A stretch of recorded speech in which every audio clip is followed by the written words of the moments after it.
Hey all, Glenn Kirschner here. Please enjoy this video on the Political Voices Network.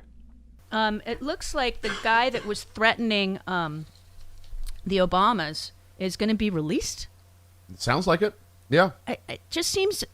I mean, I don't know the law. I guess After I guess Trump published his address. Yeah, Donald Trump published Obama's address, doxed him, Right. and this guy went to the house and then surrendered. But why was he? Why do you think they might release him? Is it because it's his first offense? I mean.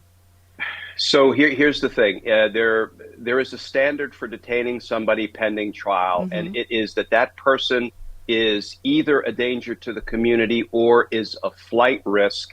And the prosecutors have to prove that in court by clear and convincing evidence. That's a much higher standard than probable cause to arrest. Right. It's obviously a lower standard than proof beyond a reasonable doubt to convict, but it's a pretty high evidentiary standard. I've had to prove it hundreds of times.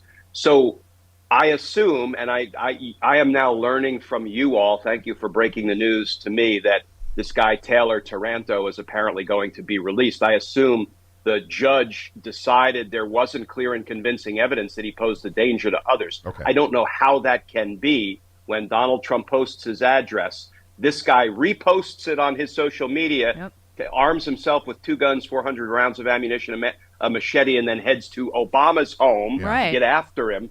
I don't understand how he is not a danger to others. But here's the thing.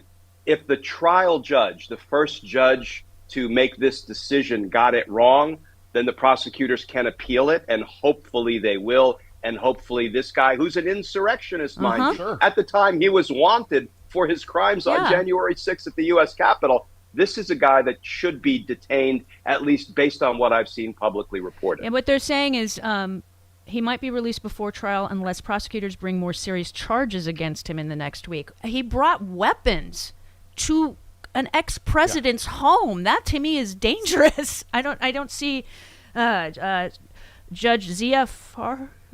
Zia Faruqi. I know you. Judge Faruqi well. I used to work with him.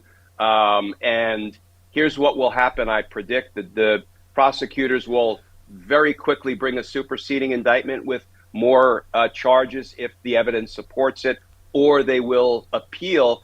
So Judge Faruqi is not a full judge. He's a magistrate judge, and it can be appealed to a full judge. So I have a feeling that's what we may see next. Because apparently right now... And let me add, Jody, Judge Faruqi, not just because I know him personally, he is an excellent jurist. So I will have to scrutinize his opinion to see why he reached that conclusion. He hasn't quite reached it, according to this reporting. Basically, the problem is so far Toronto is only being charged with misdemeanors, and that's, I think, why the judge is saying, well, if it's only misdemeanors, I got no choice, correct? I mean, more to come. There's more to come, I'm quite sure. Absolutely. And Walt Nauta finally was arraigned. He finally got a Florida-based attorney. Why did they give him so much deference to get down there to do that? I mean... So the judge tries to be accommodating to a defendant because the Constitution provides that you have a right to counsel. Ordinarily, that means if you have the means to hire a lawyer, you get some leeway in finding the lawyer, hiring them, and then bringing them into your case. Felt like Nauta was playing games, probably because whatever lawyer he hires is probably going to be hired with Donald Trump's money, and Donald Trump is going to expect that lawyer to do Donald Trump's bidding rather than Nauta's bidding. Here's the thing, though. I've been in court many times when a defendant appeared without a lawyer, and the judge said, Mr. Attorney in the back of the courtroom, I'm asking you to stand in for purposes of the arraignment until this defendant retains his own lawyer. That happens all the time. And it feels like push came to shove in one way or another. Walt was going to be arraigned yesterday. And today I'm actually doing an hour-long podcast on the art of flipping guys like Walt Nauta, because I've flipped more people than I could possibly count in my 30 years as a prosecutor. This is not bragging, but I was called king of the cooperators. But cooperators are enormously difficult and challenging witnesses to deal with. Why? Because they're criminals. You have to clean them up. You have to get the truth out of them. You have to corroborate them before you can ever put them on the stand to testify about the crimes of others. So we're going to go into the art of flipping on today's Justice Matters podcast. That sounds great, because he was questioned, and then part of his testimony was used in the indictment against Donald Trump. But he also lied. And so do you think they're going to even bother trying to get him as a cooperating witness? Because it doesn't sound like he can get a good deal anymore.